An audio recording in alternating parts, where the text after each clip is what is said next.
السلام عليكم، اهلا بكم في قناتي. اليوم جبت لكم وصفة جديدة اللي هي عصير صحي. هذا عصير الموز بالحليب بمكونات بسيطة وان شاء الله يعجبكم. واليكم طريقة التحضير.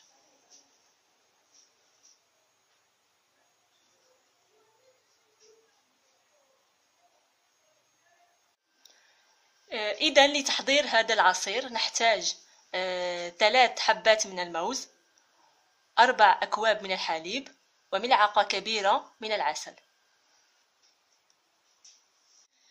إذا نوضع قطع الموز اللي قطعناه قطع صغيرة،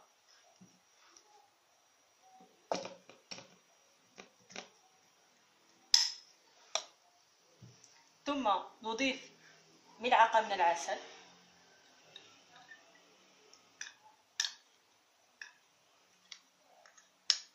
هذا العسل عسل طبيعي.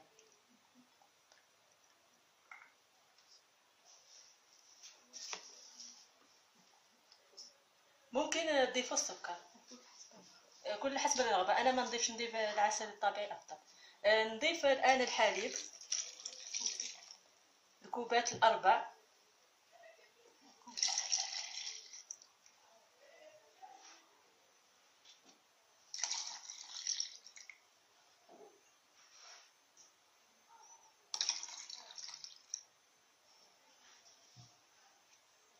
نخلطوهم قليلا.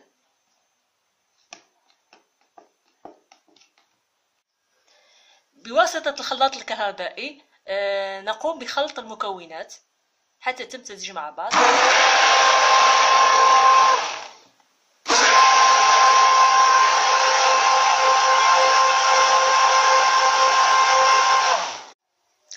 إذا هذا هو العصير اللي حضرناه اليوم، اللي هو عصير الموز بالحليب.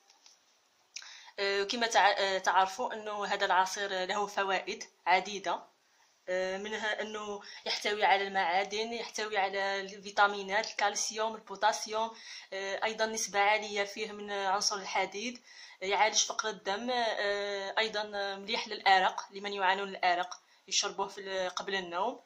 فيها يعني فوائد متعددة. نستغنيو على المشروبات هذيك الغازية واللي ما فيهاش فائدة، وبمكونات بسيطة، يعني ما يحتاجش مكونات بزاف. عندك الحليب والموز والعسل. ان شاء الله تجربوه وان شاء الله يعجبكم. واذا عجبكم ما تنسوش الاشتراك في قناتي واللايك للفيديو. والسلام عليكم ورحمة الله وبركاته.